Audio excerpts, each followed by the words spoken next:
Students are busy looking for how to survive. Instead of a student coming to your class, he's busy looking for sukuma wiki somewhere. He'll have to pick a lunch. They are not coming to class. So how can somebody be proud of what's happening in our education sector? Students have become merchants. They are doing business. You cannot talk about SHA. You cannot talk about reforming university education, coming up with a funding model. What are you talking about? Education should be free. Health should be free in this country. The things Ruto has done, all people resent them. People are against all of them. None of them makes sense to the people. Even affordable housing doesn't Which make sense affordable housing? That's the one thing that people will, let me tell you, if somebody else becomes president, or when, for some people it's when, the first thing he will do is to kick out affordable housing.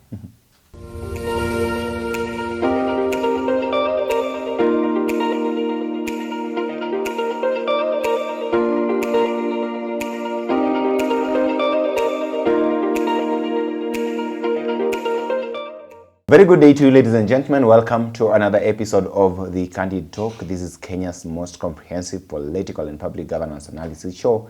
My good name is Evans Okinyi and I'm here with Professor Herman Manyora. Prof, how are you? Oh, I'm wonderful. We are looking at the state of the nation and how President William Ruto has actually guided this country ever since he took over the leadership of this great nation in the year 2022 up to now. This is his third year in office. So far, so good. We're looking at most of the critical things and the cost of living and everything that is happening here in the country. But then from a general view, how would you assess how the president has actually handled the country, and especially in terms of service delivery and economic stability of the nation? He has tried the best he could. Unfortunately, that best has not been sufficient to give him a pass mark, at least a good grade. Yeah. Okay. So the president has performed in a very average way. But we thank him and we thank God also, because running a country and making it a going concern is not a simple matter. Just for us to be there, there's normalcy. Everything's doing well in terms of you wake up in the morning, the country is still there, your children go to school, public servants get their salaries, the military is in the barracks, everything is just normal. That is also not a simple matter. So the president must be given that credit, that Kenya is still a going concern. He's saying here that during his 3-year, of course, period in office, he's done a lot, and one of the things that he is celebrating and telling us about is economic stability. He's saying here, look, the inflation rate is low right now and not as high as it was when he took over. He's talking of price of basic commodities having to go down. He's also saying here that, look, even the exchange rate is not as it was back then in the days, but then people are crying on the ground, and the question is, why is it that in as much as the president is talking of him ensuring that the country is stable economically, people still can't feel this? There's no money in the pockets of the people here in the country. You see, those figures, you can cite them. You can read the figures, the statistics. Oh, inflation is down. Oh, interest rates what? Oh, nini. Oh, mara anga exchange rates, as Merus will tell you, but it doesn't reflect on the ground. Yeah. You do not tell people have done good for you and you are feeling well. People must feel well. You can't tell people. You see,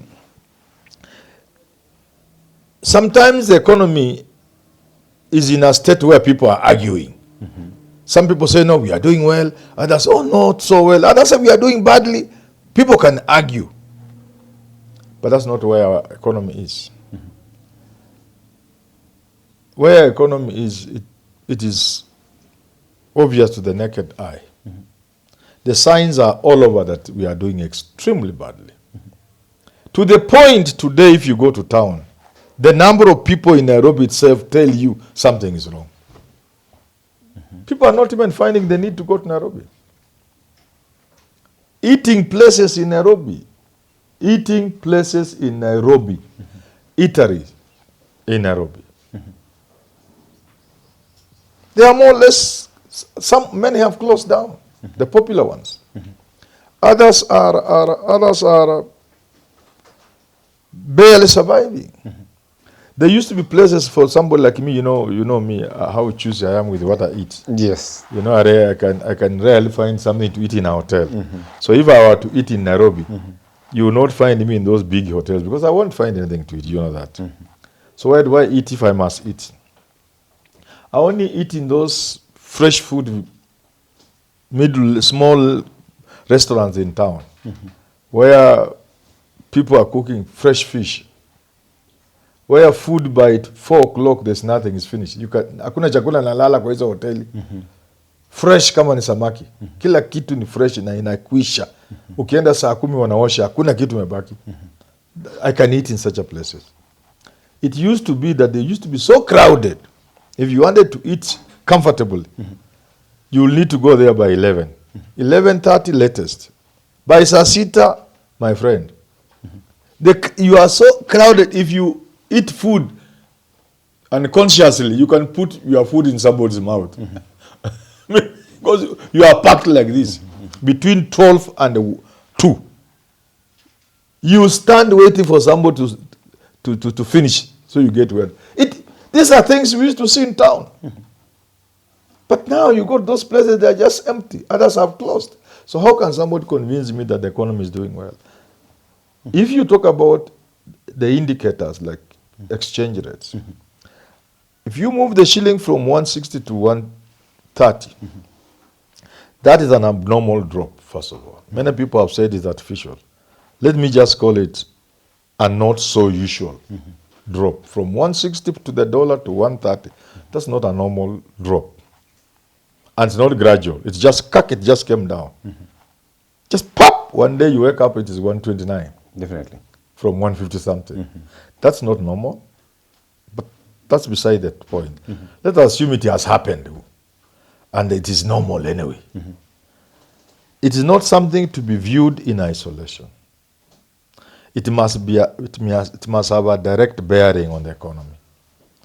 It affects inflation. It affects interest rates, and so on and so forth. It affects many things directly. We have not seen that. Yeah. Let's talk of his performance in terms of how he's handled critical sectors in this country. Education.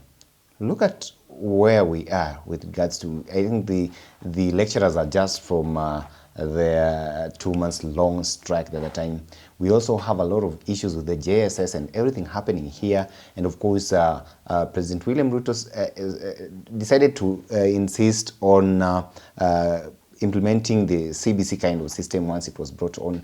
So far so good. How do you gauge his performance on the education sector? The education sector has collapsed. Almost totally.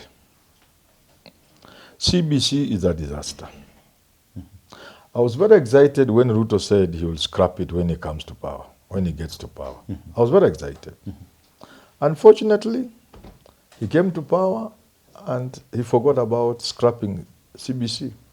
It would have been the biggest gift. I would have forgiven Ruto for everything else if he scrapped CBC the way he had told us. Because this is a disaster. We have killed education. We have killed the future of this country. We have killed our children's dreams. CBC is a total disaster. But there are bigger reasons. This is an agenda from the West to ensure Africa does not have educated young men and women. Because an educated population, which is also youthful, and Africa has the fastest growing population. Africa has the youngest population. In another 30 or so years, one out of every 3-4 people or so will be Africans. So they fear an educated mass in Africa. So they have to kill education. Are you therefore accusing the president of playing to the tune of Yes, the so-called because he was so Western clear about powers? why CBC was wrong, and we really supported it. What could have made him change? It is that those people who had worked on Uhuru Kenyatta worked on him. Told him, you implement this. So he did implement this. That's number one. Number two, in the education sector, we have killed university education completely. We don't have universities. We have killed it completely. There's nothing good to be said about education in this country. There's nothing good to be said. Nobody can stand up and say, give me accolades for working on your education, promoting education. No. You yet to see I've taught at the anything university for many years. I have nothing to show for it. But I can tell you a few things about universities. All the years I've been at the university, whenever students are admitted, all of them turn up, take up their positions, all of them. So that out of, say, 10,000 students are admitted, maybe across the country, you'll be lucky to get, you can hardly get 100 of them or 50 of them, for whatever reason, not taking up their places, unless they have died. Today, we have really numbers of students who are not taking up their places. Definitely. Really numbers, serious numbers, worrying percentages. That's not something to be proud of. Throughout my teaching career at the University of Nairobi, there were no university dropouts, apart from those who had been expelled by the university. Anybody not at university was a person expelled from university. Today you have students dropping out of university. These are facts. Majorly for You political can't be reasons proud of back that. then. Huh? Back then it was because of political reasons. Maybe. Yeah, only somebody who has been expelled from university. But today, people are dropping out for serious reasons. And that brings me to another thing that you can observe at the university today. When you have a class of, if you go to class and find 100 students, the day you'll give exams, you'll find there were 300 or 400. You wonder how wengine wametoka wapi. Students hardly attend classes. Hardly, apart from some of these programs that are so demanding you have to be there, like dentistry. And you are a few. The dentist chair is there for the trainee student. For the, yeah? Na huyu ako wapi? Engineering. It's very difficult. Medicine, for you to be away. But the rest, students don't come to class. And I know there are many other reasons, but I'll give you the main reason. When we listened to IMF and we introduced SAPs to the universities, structural adjustment, those pay as you eat, blah, blah, blah. Students are busy looking for how to survive. Instead of a student coming to your class, he's busy looking for sukuma wiki somewhere. Ila atapika lunch. They are not coming to class. So how can somebody be proud of what's happening in our education sector? Students have become merchants. They are doing business. You are there, you saw it recently. I saw So it. umetoka university juzi. Nimetoka. Yeah, what I'm saying is strange to you. Not strange at all. Not strange at all. Of course, Students don't attend classes. I used to see that. at the There are university. many reasons why they don't attend classes, including some of the things we teach maybe out and what have you. But hapa, tumbo, njaa, wanafunzi wanafanya biashara, kujikimu kimaisha. Wanafunzi wanatafuta chakula ya kukula. A student can spend 3 hours figuring out and chasing only 50 shillings. A meal for that day. How will he come to class? So these are not things you can be proud of. Okay. And sadly, it is sad because these are things you can do a lot about. So on the education sector, you're saying the president has failed so far? We have failed as a Because country. one of the biggest problems, I don't even want to go to that side, but because this is our job and we have to analyze these things, I'll have to go to the health sector. And with the introduction of SHA and all these things that we're witnessing. It's another mess. It's a little bit painful now, even trying to analyze that kind of situation You that we have in the country. How can you analyze what is happening? But the president is saying he's got the interests of the people here. And according to him, he's doing all he can to ensure that the country is on the right path. And especially when it comes to matters health, How do you We describe used how to he has give handled Kenyans things? free education. Somebody told us it's bad. Look at where we are. We used to give Kenyans free health care. Somebody told us it's bad. Look at where we are. Look at the shenanigans surrounding NHIF. Look at the madness that is SHA. How can you even stand up to tell people have done something and you mention SHA? How can you mention SHA? And it is so bad because even these guys who want to succeed Ruto, none of them is telling us anything they will do about the same. They are saying we shall make SHA work. How can you make SHA work? SHA cannot work. How can it work? Why can't it work? How can it work? How? How can it work? The question is, how can SHA work? An insurance uptake or penetration presupposes there are people in the economy who can buy insurance cover. If you go to the insurance companies and tell them how many Kenyans have taken insurance covers of various types, you'll run away because the figures are too low to be talked about. Because the economy cannot sustain that kind of arrangement. There are no Kenyans who, even if you say SHA pay 50 shillings, you'll still find millions of Kenyans who cannot afford, That 50 shillings. So how can you talk of insurance? It's an anomaly. It can't work. Look, and I'm looking to see any presidential candidate who understands the situation. So far, I've not seen one. The state of the economy, the socioeconomic status of this country means you have to give people free education because they cannot afford. They don't have the wherewithal. I was teaching as a UT many years ago on a hilly place, in a school on a hill, Munzate Secondary School. Those were wonderful years, I remember. Oh, when I look back with nostalgia, the best part of my life, I think. Maybe because I was young. So we used to have Wazungus coming to teach, Pisco and the volunteer, VOS, volunteer service, something. Volunteer from UK, Pisco from America. They used to be there on staff. So one of them looked down and told us, those houses, I can see smoke coming from those funny houses. How do these people live? How do they survive? We told them it's God. Because you will have to count out of 100 homes, those homes yours, that's one home. Out of 100, maybe only 10 have somebody working. The rest 90 out of 100, nobody from that home is working and therefore earning a salary or anything, but they are surviving. You can't expect people like this to buy insurance. You can't expect people like this to pay for education. You get it? So a country like this, before we move our economy to the next level, where we have a reasonable amount of people who can buy health insurance covers of whatever type, including SHA, or people who can take children to school and pay. Today, people are destroying themselves to take their children to school. People are selling the only pieces of land they have, or excising the land until finally only where the small house stands. That's not good. You are creating paupers. And yet the people they are taking to school are also not getting jobs.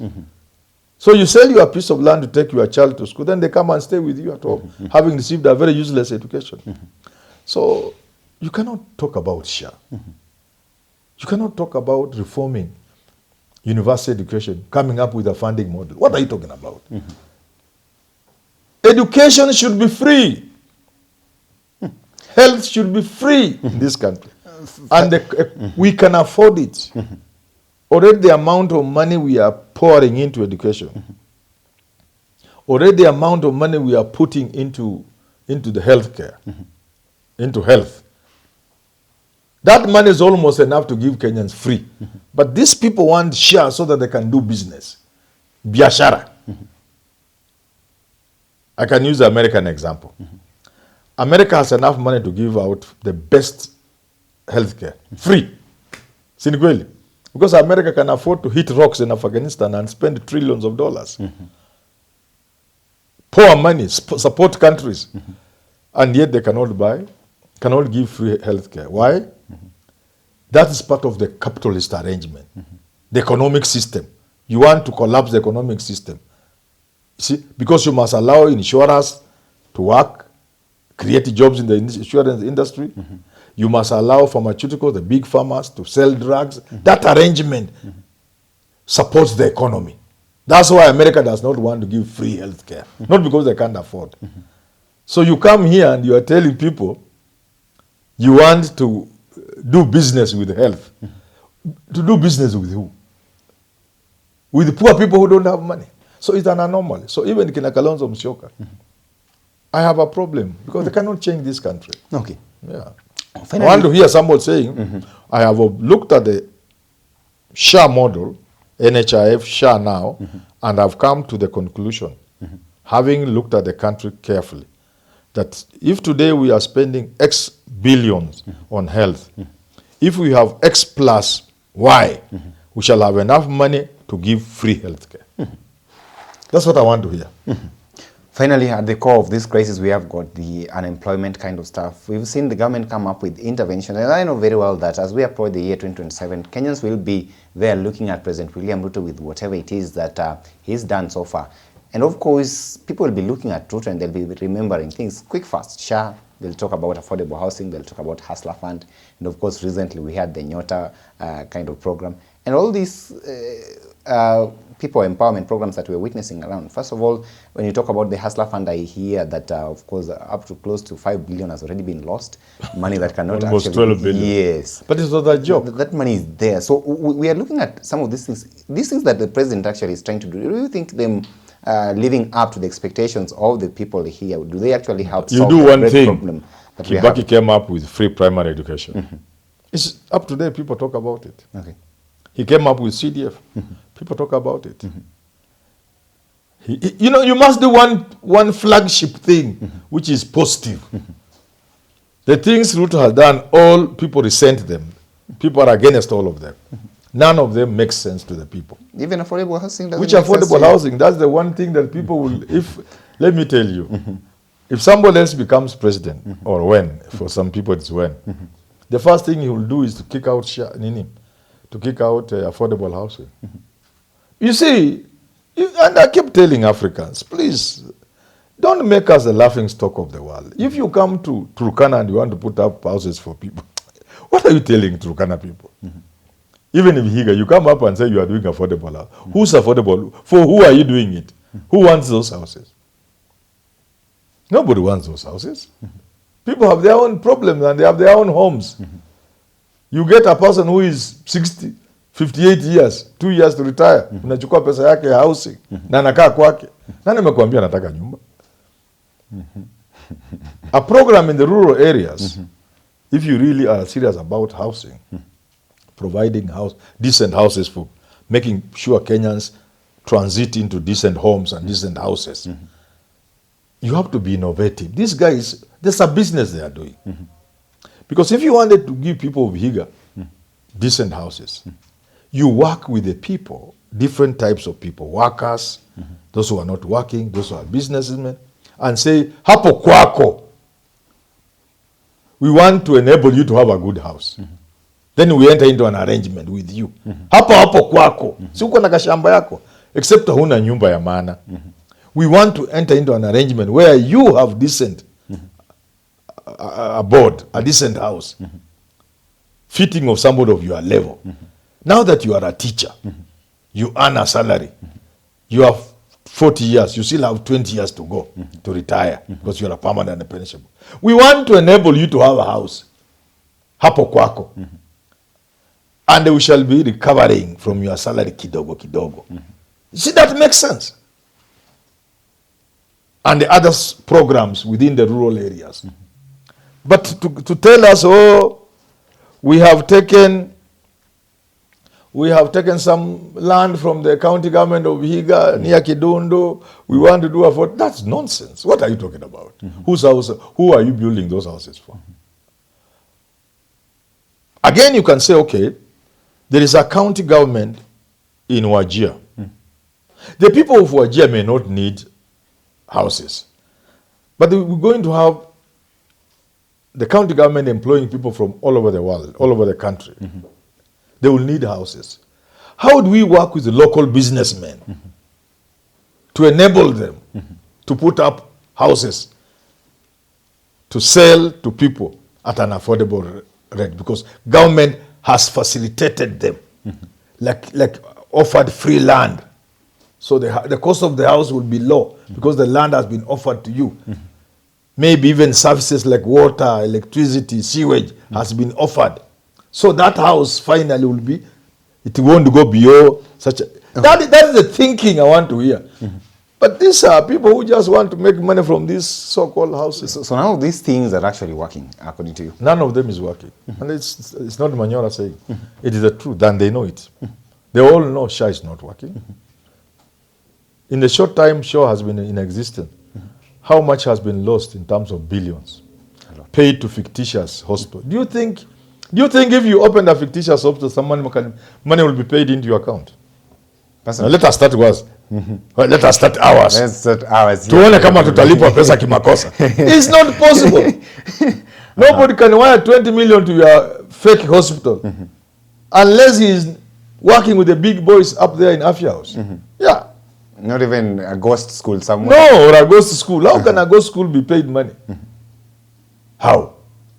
We fungua yako tuone kama utalipwa. How watu wanatubeba ufala? They think we have porridge in the head. No. It's not possible for you to open a clinic and get paid money unless it is sanctioned at the top in Afia House. Yeah. So, and that's why they would want the SHA to be there. Because through SHA, they will make their billions. So for them, they don't care that people die in this country from very treatable and preventable diseases. They don't care. What they care is that they are going to make their billions. They don't care that human beings are dying. Aslafan Nyota, what's your final word as you wind this show? What is Nyota now? So no, you can't just get money and throw state money. You borrow money to, because Kenyans are going to pay this money. You can't borrow money for Kenyans to pay and throw it around for political reasons. I have always maintained, like even Hustler Fund, business is not for everybody. Business is, we've tried ourselves. Business is the most difficult thing to do. And a person to be given money must first be prepared.